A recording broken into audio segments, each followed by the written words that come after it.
హైదరాబాద్ జూబ్లీహిల్స్ నియోజకవర్గంలో కాంగ్రెస్ కార్పొరేటర్లు రెచ్చిపోతున్నారు. బోరబండ కార్పొరేటర్ బాబా ఫసీహుద్దీన్ వేధింపులతో సర్దార్ ఆత్మహత్య ఘటన మరువక ముందే మరో కార్పొరేటర్ దౌర్జన్యం వెలుగులోకి రావటం జీహెచ్ఎంసీలో సంచలనంగా మారింది. రహమత్ నగర్ కార్పొరేటర్ సిఎన్ రెడ్డి హల్చల్ చేశారు. నేను పిలిస్తే రావా అంటూ బల్దియా ఉద్యోగిపై దాడికి యత్నం చేశాడు. డీఎంసీ సమక్షంలో అసిస్టెంట్ మున్సిపల్ కమిషనర్ బాలరాజు మీద కార్పొరేటర్ సిఎస్ రెడ్డి దాడికి యత్నించాడు. నీ అంతు చూస్తా అంటూ బెదిరింపులకు పాల్పడ్డాడు. దీంతో బాధితుడు ఏఎంసీ బాలరాజు మధురానగర్ పోలీసులకు ఫిర్యాదు చేశాడు.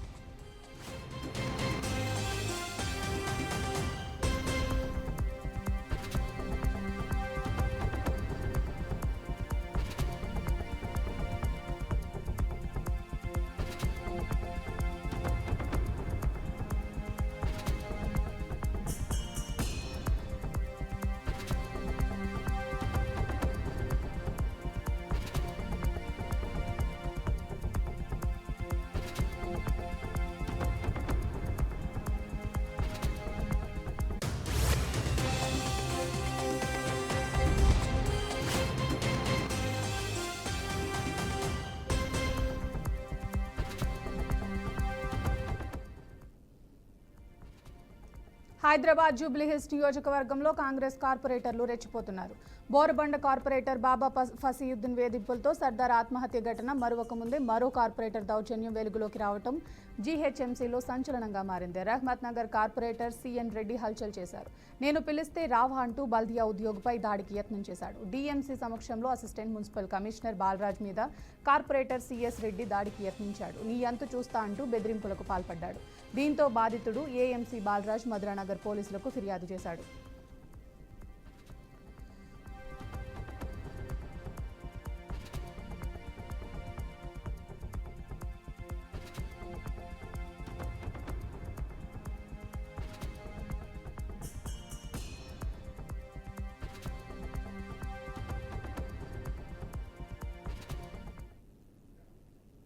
ఫోన్ ట్యాపింగ్ కేసు దర్యాప్తులో తెలంగాణ స్పెషల్ ఇన్వెస్టిగేషన్ టీం మరోసారి తన దూకుడును ప్రదర్శిస్తోంది. ఈ కేసులో ఇప్పటికే పలువురిని విచారించిన సిట్ ఇవాళ ఎస్ఐబి మాజీ చీఫ్ను ప్రభాకర్ రావును మళ్లీ విచారణకు పిలిపించింది. మరి కాసేపట్లో ఆయన సిట్ ఎదుట హాజరు కానున్నారు. నిన్న ఉదయం నుండి రాత్రి వరకు 8 గంటల పాటు మాజీ ఇంటెలిజెన్స్ అధికారి ప్రణీత్ రావును ప్రశ్నించిన సిట్ ఆయన ఇతర సాక్షుల స్టేట్మెంట్ల ఆధారంగా ఈరోజు ప్రభాకర్ రావును కూడా కఠినంగా విచారించనుంది. సిట్ ప్రస్తుతం నిందితుల విచారణతో పాటు సంబంధిత సాక్షుల వాంగ్మూలాలను సేకరించడంతో శ్రద్ధ పడింది.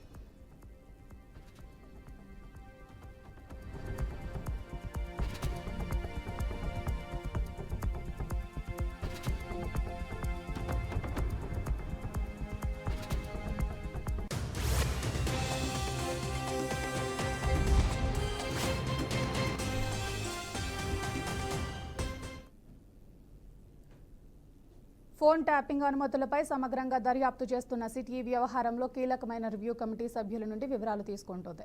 ఈ కమిటీలో హోంశాఖ మాజీ సెక్రటరీ, ప్రస్తుత డీజీపీ జితేందర్, మాజీ ఇంటెలిజెన్స్ చీఫ్ అనిల్ ఉన్నారు. వీరిద్దరి నుండి సిట్ ఇప్పటికే వివరాలు సేకరించినట్టు సమాచారం. ఇంకా ఫోన్ ట్యాపింగ్ కోసం టెలికాం సర్వీసులకు పంపిన నెంబర్లపై కూడా దర్యాప్తు కొనసాగుతోంది. ప్రభాకర్ రావు టీం అప్పట్లో మావోయిస్టుల సానుభూతి పరులు అంటూ కొన్ని ఫోన్ నెంబర్లను ట్యాపింగ్ సిఫార్సు చేసినట్టు సమాచారం. వాటిపై అనుమతులు ఎలా ఇచ్చారు? డీజీపీ జితేందర్, అనిల్ ఇచ్చిన వివరాల మేరకు ఆ స్టేట్మెంట్లను ధృవీకరించేందుకు ఈ రోజు విచారణ కీలకంగా మారింది.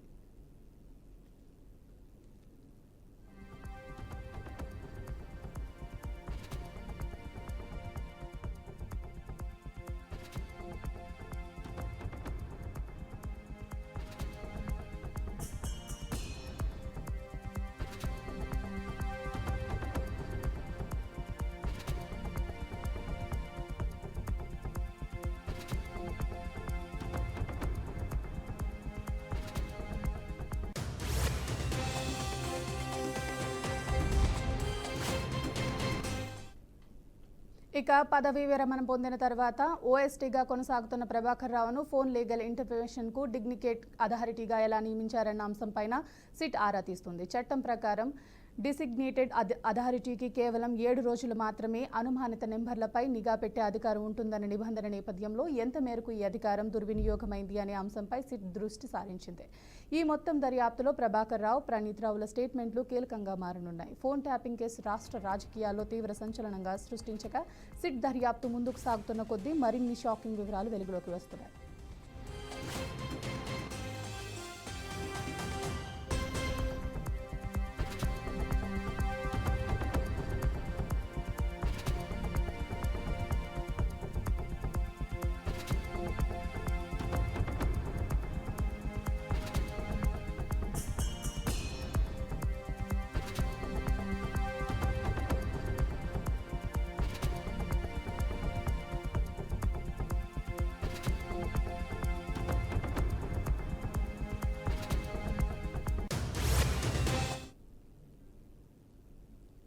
సికింద్రాబాద్ బండ్లగూడ ప్రాంతంలో డబుల్ బెడ్రూమ్ ఇల్లు ఇప్పిస్తామంటూ అమాయకులను మోసం చేస్తున్న గ్యాంగ్ను టాస్క్ ఫోర్స్ పోలీసులు అరెస్ట్ చేశారు. డబుల్ బెడ్రూమ్ హౌసింగ్ ప్రాజెక్టులో సూపర్వైజర్గా పనిచేస్తున్న వ్యక్తితో సేతోపదం కుదుర్చుకొని పలువురు బాధితులను అక్కడికక్కడ తీసుకెళ్లి ఈ ఫ్లాట్ మీకే కేటాయించబడింది అంటూ నమ్మించబలికినట్లు తెలుస్తోంది. ఫిక్స్ యాప్ సహాయంతో నకిలీ పత్రాలు సృష్టించి బాధితులకు డబుల్ బెడ్రూమ్ ఫ్లాట్ కేటాయించబడినట్లు నకిలీ డాక్యుమెంట్లు ఇచ్చి లక్షల డబ్బులు వసూలు చేశారు. అమౌంట్స్ అట్లా అందరి నుంచి కలెక్ట్ చేసి ఇటువంటి fake water copies forge signatures forge చేసి ఆర్డీఓ హైదరాబాద్ సిగ్నేచర్ ఫోర్జ్ చేసి ఇచ్చేస్తాడు. కొన్ని వాటిల్లో ఒరిజినల్ సిగ్నేచరే వచ్చి ఆ పిక్సాట్ యాప్ ద్వారా డీటెయిల్స్ ఎరేజ్ చేసేసి డీటెయిల్స్ తను రాస్తాడు. వాళ్ళు ఎవరికైతే అలాట్మెంట్ చేసుకున్నాడు, ఎవరి నుంచి అయితే ఈ మనీ తీసుకుంటున్నాడు. సో ఈ రకంగా పబ్లిక్ని చీట్ చేయడం జరిగింది. సో అండ్ ఇంకొక పర్సన్ ఈ షిరాజ్ అన్నవాడు ఏంటంటే అతను గోల్కొండలో ఉంటాడు. అతని రిలేటివ్స్ ని కూడా తీసుకుని వచ్చి ఇతనికి డిస్టెంట్ రిలేటివ్ అవుతాడు అహ్మద్ కూడా. సో అందుకని తన రిలేటివ్స్ ని కూడా తీసుకుని వచ్చి తనకి పరిచయం చేసి తనకు కూడా కొంత కమిషన్ వచ్చింది. వాళ్ళని కూడా నమ్మకాలకి ఇచ్చి ఇట్లాగా అలాట్మెంట్ ఆర్డర్స్ వస్తాయి అది అని చెప్పని మనీ ఇప్పించాడు. సో అందుకని అతను ఒక గోల్కొండ కేసులోనే ఉన్నాడు. అంటే వేరే అన్నిట్లోనూ లేడు, కానీ గోల్కొండలో అయిన కేసులో ఉన్నాడు. ఈ రకంగా వేరియస్ విక్టిమ్స్ మా దగ్గరికి అప్రోచ్ అవ్వగా వాళ్ళందరినీ కూడా వెళ్ళి కేసు చేయమని చెప్పడం జరిగింది. అలాగే 6 కేసెస్ అయ్యాయి. మెయిన్ కేసు బండ్లగూడలో ఉంది, అక్కడే డబుల్ బెడ్రూమ్ కన్స్ట్రక్షన్ అవుతుంది కాబట్టి. నెక్స్ట్ అంబర్పేట్ పిఎస్లో కూడా కేసు అయింది, భవానీ నగర్లో అయింది, మాదన్నపేటలో అయింది, మంగళహాట్ అండ్ గోల్కొండ పిఎస్లో టోటల్ 6 పోలీస్ స్టేషన్స్లో వేరియస్ కేసెస్ ఈ విక్టిమ్స్ వెళ్ళి కంప్లీట్గా ఎఫ్ఐఆర్ చేయడం జరిగింది. డిఫరెంట్ అమౌంట్స్ అట్లా అందరి నుంచి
మాదాపూర్ పోలీస్ స్టేషన్ పరిధిలో దారుణం చోటు చేసుకుంది. దుర్గం చెరువులో దూకి ఓ యువతి ఆత్మహత్యకు పాల్పడింది. ఆమె సికింద్రాబాద్ అడ్డగుట్ట ప్రాంతానికి చెందిన సుష్మాగా గుర్తించారు. పని నిమిత్తం హైటెక్ సిటీలో కార్యాలయానికి వెళ్లిన సుష్మా రాత్రి అయినా ఇంటికి తిరిగి రాకపోవడంతో ఆమె తండ్రి అంజయ్య ఆందోళనతో మాదాపూర్ పోలీస్ స్టేషన్లో ఫిర్యాదు చేశారు. దర్యాప్తు ప్రారంభించిన పోలీసులు దుర్గం చెరువులో సుష్మా మృతదేహాన్ని గుర్తించారు. అనంతరం పోస్టుమార్టం నిమిత్తం మృతదేహాన్ని ఉస్మానియా హాస్పిటల్కు తరలించారు. మృతికి గల కారణాలు తెలియాల్సి ఉంది.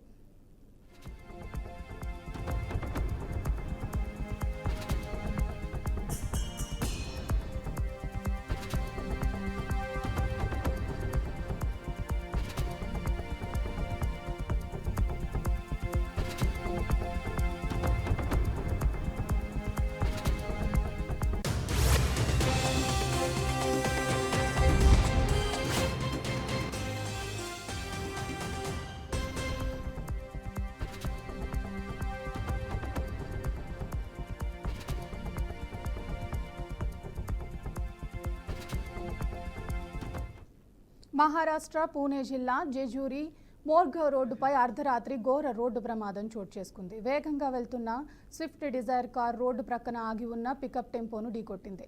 ఈ ప్రమాదంలో 9 మంది అక్కడికక్కడే ప్రాణాలు కోల్పోగా మరో 4 తీవ్రంగా గాయపడ్డారు.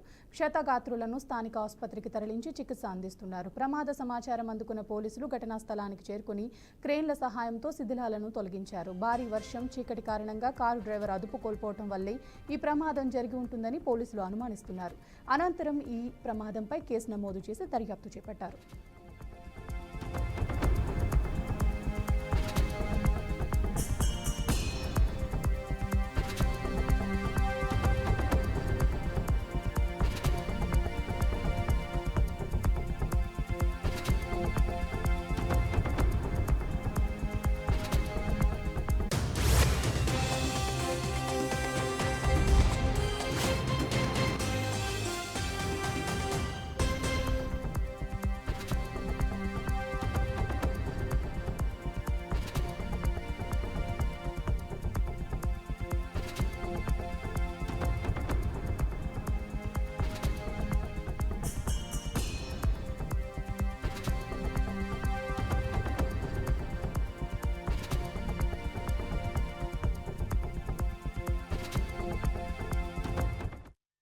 భారత ఆర్థిక రాజధాని ముంబైలో గత 2 వారాలుగా కుండపోత వర్షాలు కురుస్తున్నాయి. దీంతో నగరంలోని పలు ప్రాంతాల్లో వరద నీరు చేరటంతో ప్రజలు, ప్రయాణికులు, వాహనదారులు తీవ్ర ఇబ్బందులు ఎదుర్కొంటున్నారు. ముఖ్యంగా రాత్రివేళ కురుస్తున్న భారీ వర్షాల కారణంగా తెల్లవారుజామున ఉద్యోగాలకు వెళ్లేవారు తీవ్ర ఇబ్బందులకు గురవుతున్నారు. తాజాగా మరోసారి ముంబై నగరం పరిసర ప్రాంతాలకు భారత వాతావరణ శాఖ ఆరెంజ్ అలర్ట్ జారీ చేసింది. రానున్న 24 గంటల్లో భారీ వర్షాలు కురిసే అవకాశం ఉందని హెచ్చరించింది. అత్యవసరమైతే తప్ప ప్రజలు బయటకు రావద్దని సూచించింది.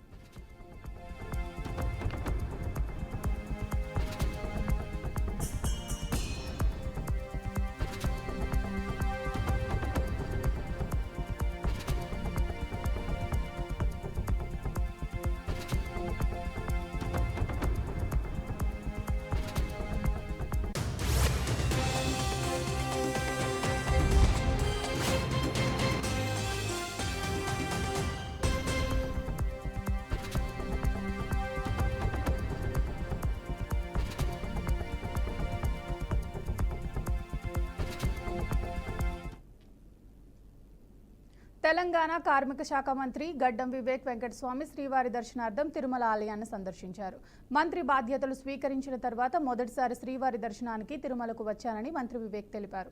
స్వామివారిని దర్శించుకోవడం చాలా సంతోషంగా ఉందన్నారు. తెలంగాణ ఆర్థిక పరిస్థితి మెరుగుపడాలని, సంక్షేమ పథకాలు అమలు కావాలని శ్రీవారిని ప్రార్థించినట్టు తెలిపారు.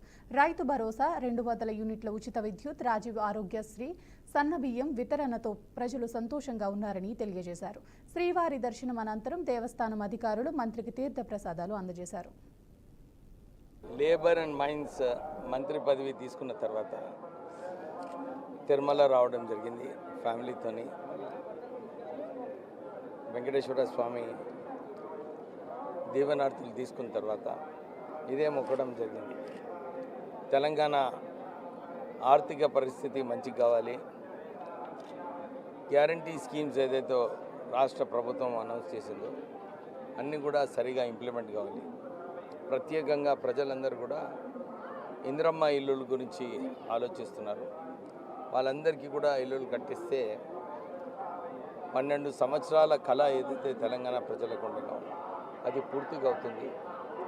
దాంతోపాటు రైతు భరోసా, 200 యూనిట్స్, 10 లక్షల రాజీవ్ ఆరోగ్యశ్రీ స్కీము, సన్న బియ్యం ప్రత్యేకంగా ప్రజలకు మంచి భోజనం చేసుకోవడానికి సన్న బియ్యం ఏదైతే 6 కిలోలు ఇస్తున్నారో ఒక్కొక్క ఫ్యామిలీకి, అది ప్రజలందరూ కూడా చాలా సంతోషిస్తున్నారు. అలాగే అందరూ కూడా 2 రాష్ట్రాలలో మంచిగా గవర్నెన్స్ ఉండి ప్రజలకు మేలు కావాలని చెప్పి కోరుకోవడం జరిగింది. Labour and mines